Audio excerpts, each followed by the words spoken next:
గౌరవ మాజీ మంత్రివర్యులు BRS party working president KT Rama Rao గారు ఇచ్చిన పిలుపు మేరకు ఈరోజు బడన్పేట్ సంబంధించినటువంటి బాలాపూర్ సొసైటీ, అదేవిధంగా భాగ్యనగర్ సొసైటీ, 2 సొసైటీలు ఉన్నాయి. మా బడన్పేట్, మీర్పేట్, జల్పల్లికి సంబంధించినటువంటి 2 సొసైటీలు ఉన్నాయి. ఈ సొసైటీలో సుమారు 550 మంది రైతులు రుణాలు తీసుకోవడం జరిగింది. ఈ రుణాలు మాపైతే అని ఎంతో ఆశతోటి నేను గెలవగానే, ఎలక్షన్లు అయిపోగానే కేసీఆర్ గారు ₹1,00,000 రుణమాఫీ చేయంగానే మళ్ళొకసారి మీరు బ్యాంకులకు వెళ్లి 2 లక్షల రుణాలు తీసుకోండి, నేను గెలవగానే, నేను సీట్ ఎక్కగానే డిసెంబర్ 9వ తారీఖు నాడు నేను రుణమాఫీ చేస్తానని చెప్పిన రేవంత్ రెడ్డి మాట తప్పినవు.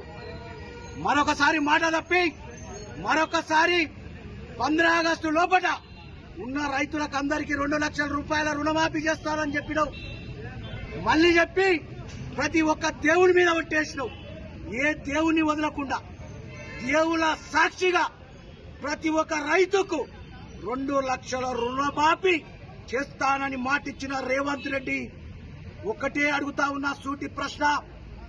ఈరోజు ఈ యొక్క తెలంగాణ రైతాంగం అందరూ కూడా ఎవరి స్టేట్మెంట్ తీసుకోవాలి? ఈరోజు రేవంత్ రెడ్డి గారు మీరు ఒక స్టేట్మెంట్ ఇస్తారు, వ్యవసాయ శాఖ మంత్రి ఒక స్టేట్మెంట్ ఇస్తాడు, ఉత్తమ కుమార్ రెడ్డి ఒక స్టేట్మెంట్ ఇస్తాడు, ఈరోజు కోమటిరెడ్డి ఒక స్టేట్మెంట్ ఇస్తాడు, బట్టి ఒక స్టేట్మెంట్ ఇస్తాడు. మీకందరికీ కలిసి ఒకసారి స్టేట్మెంట్ ఇచ్చి ఒకసారన్నా మీరు కేబినెట్ అయిన తర్వాత ఇన్ని రోజుల తర్వాత రుణమాఫీ చేస్తానని చెప్పి వ్యవసాయ శాఖ మంత్రితో ఒక స్టేట్మెంట్ ఇచ్చి ఖచ్చితమైన నిజ నిర్ధారణ స్టేట్మెంట్ ఎప్పుడైనా ఇప్పించినావా అని చెప్పి నేను రేవంత్ రెడ్డిని అడుగుతా ఉన్నా. రేవంత్ రెడ్డి గారు, నువ్వు 15 ఆగస్టు లోపల రుణమాఫీ చేయకపోతే రాజీనామా చేస్తానని చెప్పినావు. నోరెత్తుకొని, నోరుందని చెప్పి, ప్రభుత్వం ఉందని చెప్పి, అధికారం ఉందని చెప్పి హరీశ్వరరావుని రాజీనామా చేయమంటున్నవే, ఇది నీకు న్యాయమా అని అడుగుతా ఉన్నాం.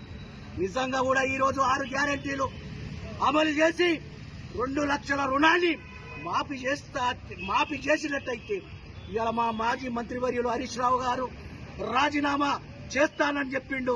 ఖచ్చితంగా మాట మీద ఉండే వ్యక్తి ఇలా హరీష్ రావు. ఇవాళ 2 లక్షల రుణమాఫీ చేసినవా అని చెప్పి అడుగుతా ఉన్నాం. చెయ్యకపోతే రేవంత్ రెడ్డి గారు మీరు రాజీనామా చేస్తానని చెప్పి ఒప్పుకున్నది ఇది నిజం కాదా? మీరు నిజంగా కూడా చీము నెత్తురు ఒక మనిషివైతే, ఒక మానవత్వం ఉంటే నువ్వు నిజంగా కూడా ఈ రైతులకు చేసిన అన్యాయాన్ని 2 లక్షల రుణమాఫీ మాఫ్ చేస్తానని చెప్పి 3 ఇంతల టైం పెట్టి 3 విడతలలో కూడా 40% కూడా ఈ తెలంగాణ వ్యాప్తంగా రుణమాఫీ చేయలేని దద్దమ్మ సీఎం ఎవరైనా ఉందా అంటే ఇవాళ రేవంత్ రెడ్డి అని చెప్పి ఈ యొక్క రైతాంగం అంతా అనుకుంటా ఉన్నారు. ఈరోజు